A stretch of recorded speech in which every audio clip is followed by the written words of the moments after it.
Yan ba ang traidor sa ating bansa? Ha? Traidor? Hindi mo nahiya. Siguro, pati mga magulang niya katulad niya.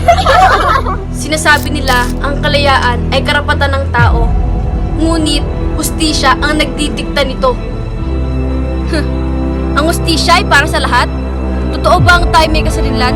Ninakaw, ipinagkait ng mga lapastangang banyaga! Mga salita ng tao na nag-udyok sa paggawa ng masama.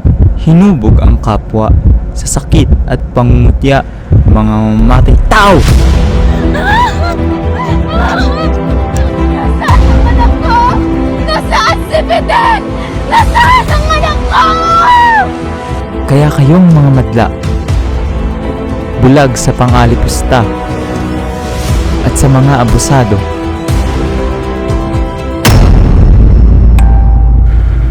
hayaan niyong aking ilathala kung saan nagsimula.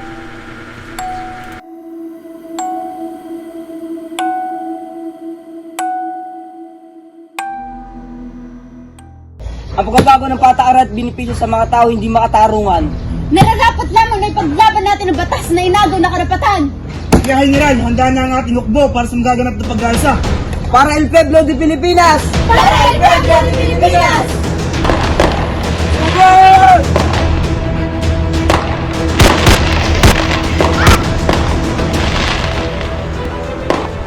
Nakalimutan niyo na kaya ang korupsyon,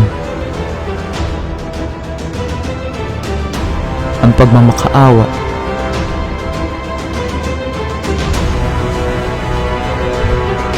at ang planong himagsikan?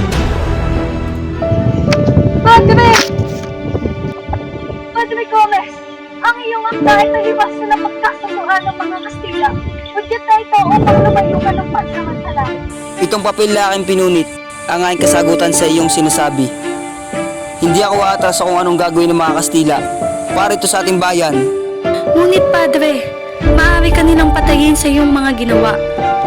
Kung iyo ang naatakda na mangyari, kahit pawang kabutihan lamang ang intensyon, malagot po ito natin.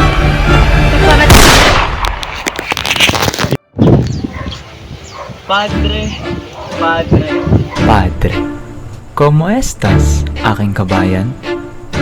Napastangan ka sa lupang iyong kinatatayuan! Soldados! Pangiralain nyo! Paalam, Ngunit Padre, naniniwala ka talaga sa hustisya? Padre, makakarami ka na ng kapalalunan. Maaaring tumigil ka mga muna para manalo kami. Ngunit, Padre, ang imbitasyon na ito na ang magiging mga arsipitin. Basta de Indios!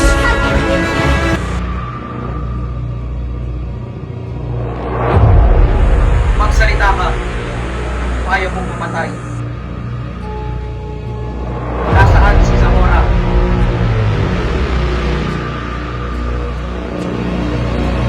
Siya sa aking bayan, aking kapwa. Matawad, ngunit ang iyong bansa ay wala na. Talyane, inyo.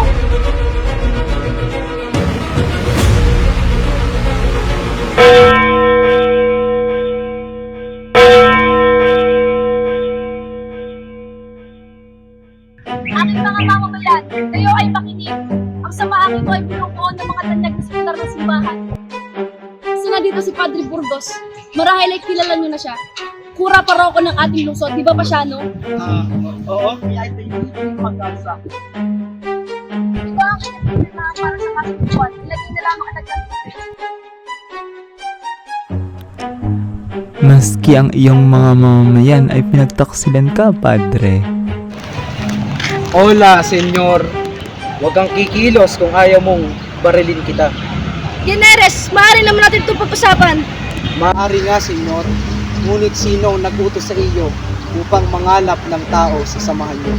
Espera, por favor. Inutusan lamang ako ni Padre. Padre? Burgos, Padre Burgos! Injo, tumigil ka! Marahil ang usaping ito ay kung sino ang Espanyol at kung sinong hindi.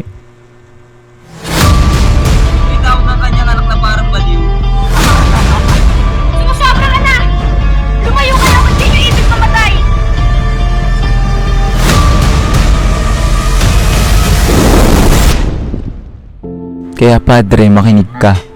Ang hustisya ay para lamang sa mga taong may kapangyarihan. Ito sa inyong harapan ng tatlong sekular na nagsimula ng pag-aalsa Nararapat lamang silang patayin! at ang huwad na general na taksil sa iyong bayan. Hindi sa mga taong bulag sa Viva katotohanan. Espanya! Muestra los traidores! Kaya Padre, itutuloy ko ang inyong pinaglalaban.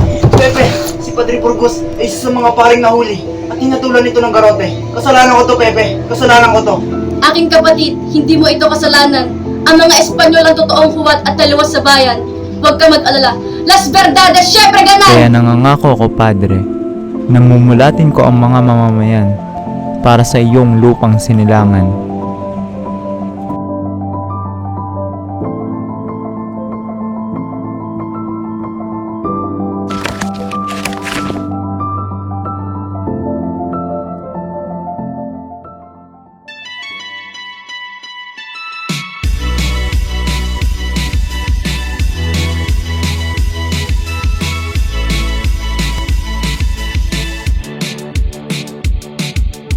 Mga Kastila, hudyat na ito unan.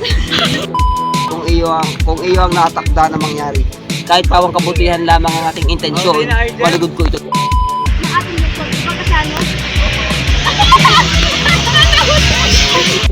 Patayin ang taksil si Jassy. Hoy, Dama girl, ano kaya? Dama. Magsalita ka. Kung ayaw mo pamatay, nasaan si Zamora? Game 5, Kuya lang sa puso natin. 4, 5. Para El Pedro, Pilipinas! Pumulatas kami!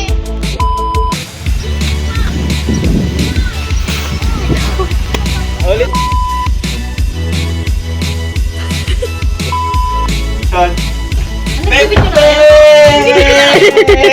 Sige, sige. Bala ka! Ala, nakain na tayo. Ang galing! Uy, makawidon ka na. Ang galing! Magbibideo na kami. Dali, 5:20 na. 5:30, di ba sabi ko tapos na? Ayaw mo Ayaw mo 5:23 na, 5:23 na. Ulit ka na.